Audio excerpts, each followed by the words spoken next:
the next days, by the end of July, they can really sign João Neves from Benfica. So this is the focus. For Bruno Fernandes, no negotiations. Appreciating the player is quite obvious, but that's it. Remember that Bruno Fernandes is a crucial player for Manchester United. Hey guys, welcome back to the channel. Fabrizio Romano here as always to keep you posted on the transfer market. Today guys, many things to say, from Bruno Fernandes to big updates on Victor Osimhen, Jadon Sancho, Kubo and many others. Let's jump into it together.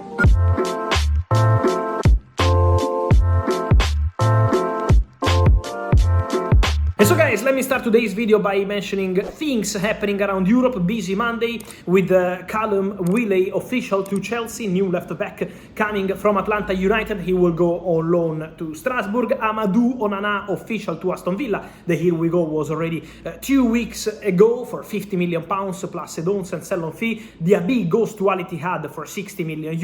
So very busy days for Aston Villa, but big signing Amadou Onana. And also important to say that there are more movements taking place in the last 24 hours on several players. Also on Al Ittihad, let me clarify once again that discussions are ongoing with Manchester City for the Brazilian goalkeeper Ederson, but still no agreement between clubs. Is not an easy one. Al Ittihad are trying. Al Ittihad have the agreement with the player, not with Manchester City yet on Monday. Then important to say that they are not negotiating for Kevin De Bruyne, so the story of Al Ittihad and Kevin De Bruyne personal terms agreed is fake. This is not true at all. This is the situation. Let me tell you that reports of Gianluigi Donnarumma or Mike Maignan or Jan Oblak as candidates for Manchester City as new goalkeepers at the moment, from what I'm told, are wide of mark. The idea of Manchester City, if Ederson leaves, because it depends on the negotiation, City want 50-60 million euros for Ederson.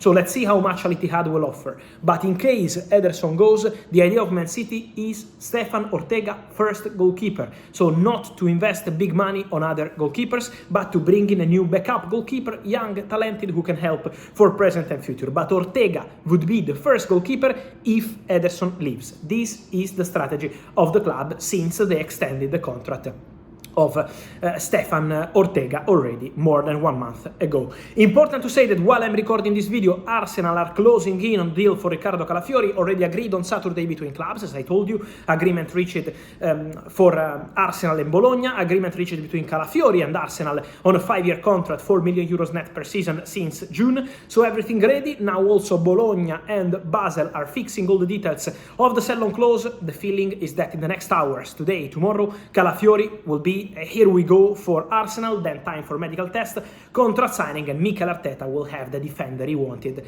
Riccardo Calafiori, coming to Arsenal very, very soon. Moving to the final formal steps, but they are preparing the documents, they are preparing the contracts, and it means that we are really at the end of this saga. We have many stories, meaning for many clubs. For example, Liverpool. I'm receiving many questions from Liverpool fans about Takefusa, with the Japanese outlet saying that the deal is at the final stage, is almost done for Takefusa to Liverpool. Guys, I respect the information of all the colleagues, but what I'm told today is that Liverpool at this stage are not negotiating with Real Sociedad for Kubo or with the agents of Kubo. So at the moment there is no deal done, no deal closed, and no deal advanced for Kubo. Kubo is appreciated by many clubs around Europe. He's a wonderful winger, but at the moment it's not something really concrete or advanced between clubs. In case something changes, I will let you know, but remember that Liverpool are working on some deals behind the scenes, the defender, the midfielder, so they are working on several things, but at the moment saying that Kubo is close to Liverpool is something that I don't have confirmed. Then let me tell you something on Paris Saint-Germain, and these are important updates. First of all, Paris Saint-Germain and rumors about Bruno Fernandes. What I'm told is that there are no talks, no negotiations for Bruno Fernandes to Paris Saint-Germain. Appreciating the player is one thing, negotiating for the player is another thing. Today, PSG are not negotiating for Bruno Fernandes. PSG in the midfield are negotiating for João Neves, and PSG feel that in the next days, by the end of July, they can really sign João Neves from Benfica. So this is the focus. For Bruno Fernandes, no negotiations. Appreciating the player is quite obvious, but that's it. Remember that Bruno Fernandes is a crucial player for Manchester Manchester United, and on Bruno Fernandes it's also important to say that in case he ends up staying at Manchester United this summer, there is also a possibility to discuss a new contract for Bruno. So that's also a topic, the contract of Bruno Fernandes in case he stays at Manchester United. But no negotiations with Paris Saint-Germain. More on PSG. Interest in Jadon Sancho today coming from French media. I can confirm that PSG have included the name of Jadon Sancho as one of the players they have in their shortlist for the winger position, but at the moment we are still at early stages of the story and it really depends on Manchester United, on what Man United want to do with Jadon Sancho. So at the moment we are not at advanced stages or close to being done. Is an interest, PSG are looking for a player in that position, but at the moment not actively negotiating yet because it depends on what Manchester United want to do with Jadon Sancho. So interest, yes, waiting to see if it will develop or not, but for sure he's a player appreciated by Paris Saint-Germain and they had some contacts with the agents of the player. Then let me tell you something new and really important also on the situation of one more player, Victor Osimhen, because last week PSG were quite confident to advance on the deal for Victor Osimhen. They had positive contacts on player side. Osimhen wanted to go to Paris Saint-Germain. The numbers of the deal were not a problem on player side, but the negotiation with Napoli has been a big problem in the last 3-4 days, over the weekend and especially in the last 24 hours.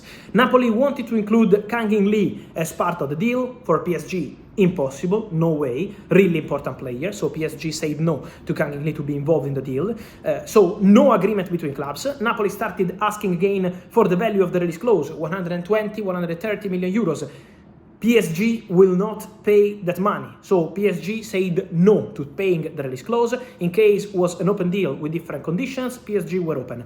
Now the deal is currently in standby and could be off because there is big gap in valuation and also no intention from PSG to pay the clause, no intention from PSG to include Kang In Lee as part of the deal. So at the moment they are completely in standby, deal currently stopped because the negotiations can't advance like this. More to say on PSG, as always mentioned, the only way, while for João Neves they can bring in the new midfielder as soon as they want because he's needed a player in that position, for Osimhen was also only making sense in case one between Gonzalo Ramos or Colomoni were going to leave the club. What we can say today is that there has been a contact in the last 24 hours between the director of PSG and Ramos and Colomoni to tell both players that PSG again trust them and are prepared to go into the new season with Gonzalo Ramos and Colomoni as strikers for Luis Enrique. This was the clear message, so at the moment Paris Saint-Germain understand that the deal for Victor Osimhen is impossible at Napoli conditions, so or the condition change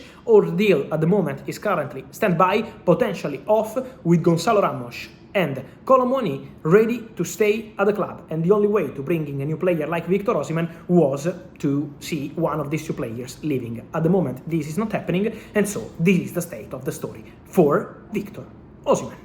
And so guys, let me know your thoughts on all these stories, from Osimhen to Sancho, Bruno Fernandes, Donnarumma, Ederson, Kubo and all the others. I wait for your opinion, guys. Here in comments as always, like this video, turn on the notification bell, subscribe to the channel. See you soon with Fabrizio. Ciao!